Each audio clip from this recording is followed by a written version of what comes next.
Assalamualaikum warahmatullahi wabarakatuh. Kembali lagi di live kami di kajian sore menjelang maghrib, yang mana seperti biasa kita rutin untuk membahas kajian ilmu dasar-dasar agama di dalam kitab Safinatun Najah. Baik, selamat datang kami ucapkan kepada seluruh pemirsa, sahabat-sahabat online sekalian. Mari kita mulai kajian kita pada sore hari ini dengan bertawasul terlebih dahulu. Al-Fatihah ila hadratin Nabi Mustafa Muhammadin sallallahu alaihi wasallam. Subhanahu wa ta'ala ba'ihi wa mati ufanihi wa nabiya wa mursalin. Subhanahu wa ta'ala jami'a wa subhanahu wa ta'ala baina wa umhatina wa jidatina. Subhanahu wa ta'ala jami'a masyayikhina wa mahad sudahiri. Al-Fatihah.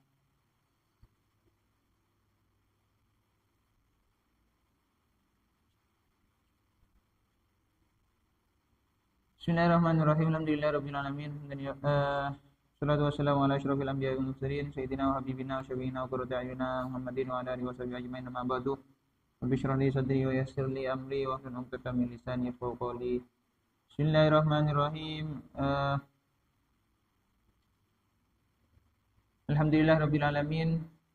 Pada kesempatan sore hari ini kita masih diberi kesempatan oleh Allah Subhanahu wa taala untuk tetap melaksanakan keistiqomahan sebagaimana biasa rutinan setiap sore menjelang maghrib di live kami rutin membahas kajian keislaman tentang ilmu dasar-dasar agama Islam, dan semoga kita semua oleh Allah Subhanahu wa taala terus diberikan keistiqomahan di jalan yang baik, di jalan yang diridhai oleh Allah Subhanahu wa taala, dan semoga amal ibadah puasa kita diterima oleh Allah Subhanahu wa taala.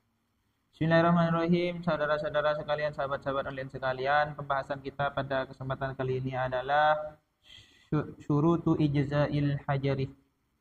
Bismillahirrahmanirrahim. Faslun syurutu ijza'il hajari samaniyatun. Pembahasan kita adalah tentang bolehnya atau syarat-syarat dicukupkannya kita itu bersesuci menggunakan batu. Jadi teman-teman sekalian, di dalam agama Islam itu ada namanya thaharah atau sesuci. Nah, thaharah itu ada media atau alat yang digunakan sebagai perantara untuk kita bersesuci. Media utama yang digunakan di dalam thaharah itu ada air. Jadi air itu adalah media utama kita untuk melaksanakan thaharah.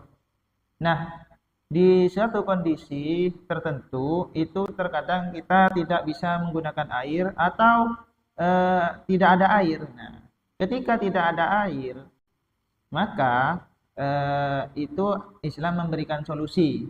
Di antara solusinya adalah debu ketika digunakan untuk tayamum, dan juga batu untuk menghilangkan najis. Untuk menghilangkan najis. Najis ketika kita qada'il hajat, baik itu kencing ataupun BAB. Nah, itu adalah solusi di dalam agama Islam apabila umat Islam itu berada pada kondisi yang tidak bisa memungkinkan untuk mendapatkan air atau tidak bisa menggunakan air tersebut. Nah, tentunya batu yang bisa digunakan di dalam thaharah, di dalam bersesuci itu ada syarat-syaratnya. Ada syarat-syarat atau standarisasi batu yang bisa digunakan untuk thaharah. Apa saja syarat-syaratnya? Nah, syarat-syaratnya itu syurutu ijza'il hajari, syarat-syarat dicukupkannya batu di dalam thaharah itu samaniyatun, ada 8. Yang pertama, ayyakuna bisalasati ahjarin.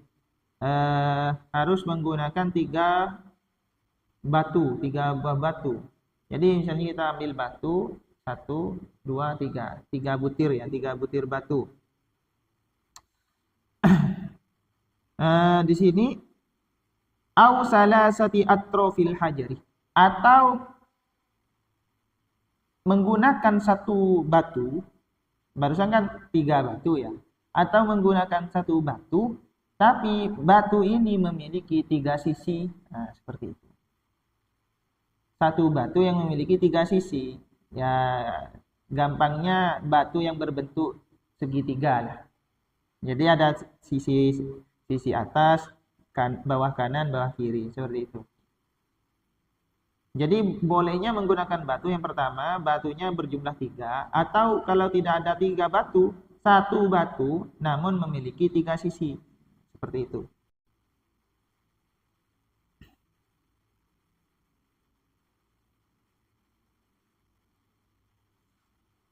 Tentunya ini batu ini digunakan untuk bersesuci atau kita membersihkan najisnya kencing ataupun BAB. Seperti itu. Untuk tayamum tidak bisa menggunakan batu. Tayamum itu menggunakan debu. Seperti itu ya teman-teman. Kemudian wa ayyanqa al-mahallu. Wa ayyunki al-mahallah. Oh, keliru teman-teman. Kalau di sini jadi fa'il. Wa ayyaqa al-mahallu.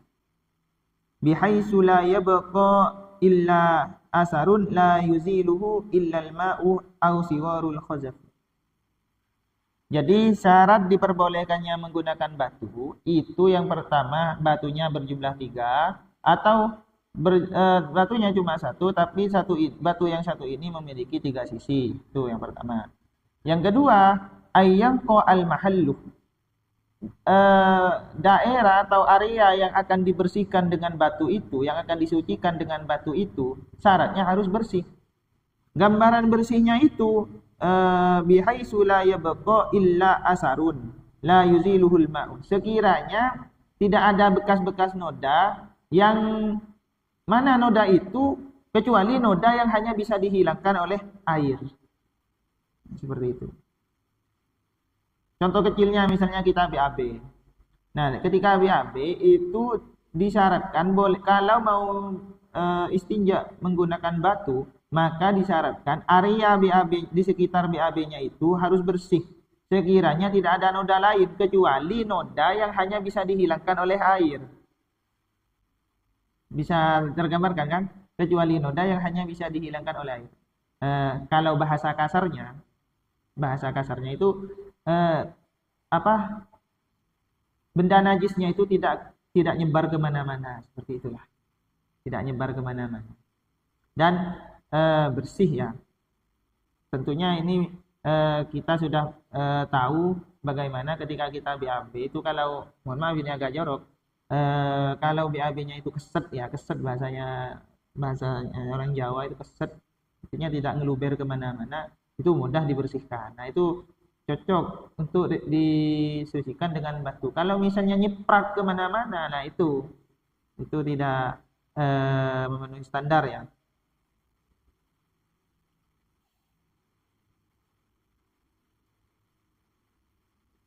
Kemudian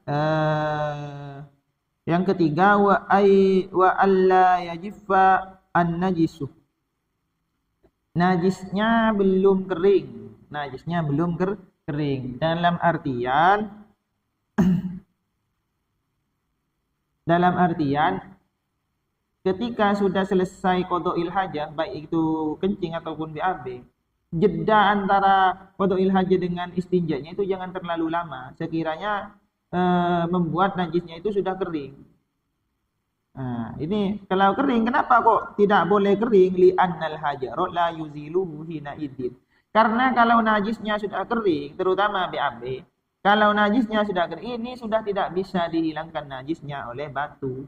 Li'annal hajarot la yuziluhu hina idin. Kalau sudah kondisi seperti ini, batu itu sudah tidak bisa menghilangkan najisnya.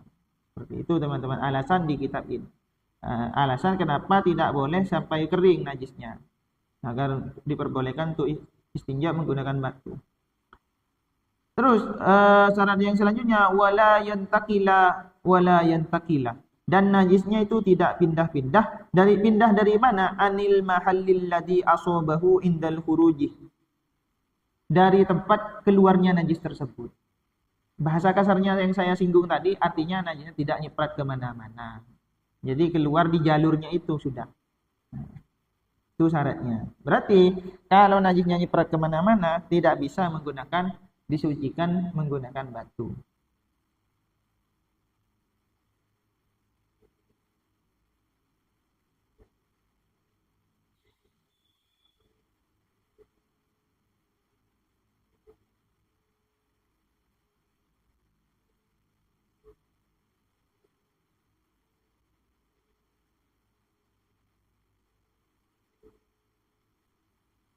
Terus syarat selanjutnya adalah wala yatra'a alaihi akharu, dan tidak terkena najis yang lain.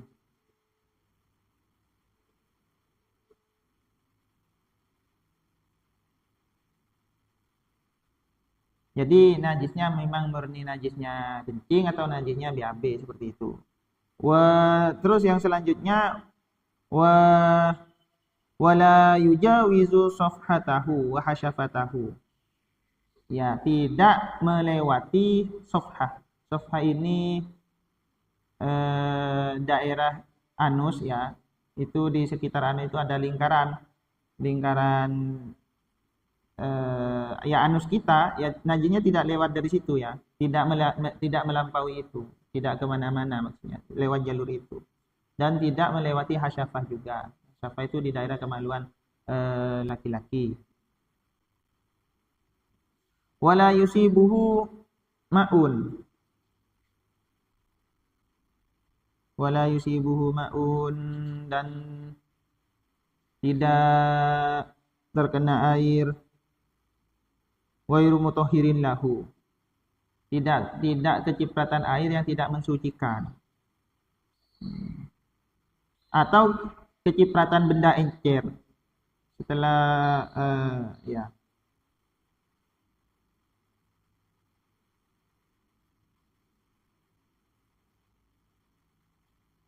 Jadi tidak terkena cipratan air. Kalau cipratan air berarti tidak memenuhi syarat diperbolehkannya istinja menggunakan batu. Kemudian seperti itu ya.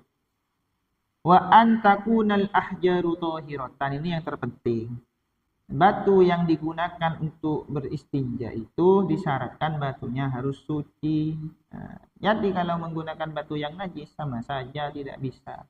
Yang mau dihilangkan adalah yang mau dihilangkan benda najis, tapi medianya menggunakan media yang najis. Bagaimana bisa hilang najisnya kalau batunya juga najis, kan seperti itu.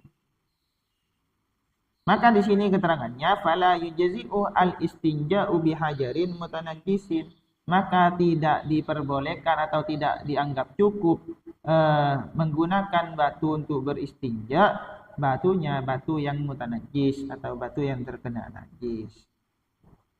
Seperti itu ya teman-teman.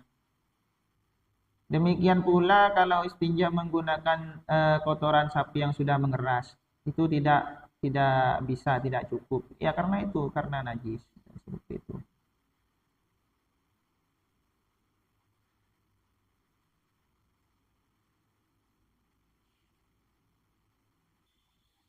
Nah, ini ada keterangan tambahan teman-teman. Wa idastanja bil ma'i sunnah taqdimu kubulihi ala duburihi wa aksuhu fil hajari. Nah, apabila kita cebok, bahasanya itu cebok ya, menggunakan air, misalnya kita nih kasusnya kita kencing, sekaligus kita juga BAB. Biasanya kalau orang BAB itu plus kencingnya ya. Tapi kalau kencing tidak pasti BAB. Biasanya kalau sudah BAB itu pasti ikut kencingnya. Namun ketika kita kencing belum tentu kita BAB. Nah, ini ketika kita BAB terus kita juga kencing, itu kan ada dua area yang harus kita sucikan, yang harus kita bersihkan. Nah, kalau kita bersesuci menggunakan air, maka yang mana nih yang lebih kita dahulukan? Apakah yang kencing, najisnya kencing, apa najisnya kotoran yang di belakang? Nah, ini dijawab di keterangan di sini, wa idastanja bil ma'i sunnah taqdimu kubulihi ala duburihi. Ketika kita menggunakan istinja menggunakan air, maka disunnahkan untuk mensucikan kubul terlebih dahulu. Artinya mensucikan najisnya kencing terlebih dahulu, yang ada di depan terlebih dahulu. Kemudian setelah najisnya yang di depan ini sudah suci, baru mensucikan yang di belakang, seperti itu. Namun hal ini akan berbeda kalau menggunakan batu. Kalau menggunakan batu, maka yang disunnahkan didahulukan itu, untuk didahulukan itu adalah yang di belakang. Baru ketika di belakang sudah selesai, mensucikan yang di depan. Nah, itu keterangan tambahan yang ada di dalam kitab Kasyifatus Saja, teman-teman. Mungkin saya cukupkan ya, karena juga waktu maghrib sudah hampir tiba, dan kita cukupkan kajian kita sampai di sini. Juga saya mohon maaf kepada para pemirsa sekalian, barangkali penyampaian saya ini kurang sistematis ya, karena saya kurang begitu menguasai bagaimana public speaking yang bagus.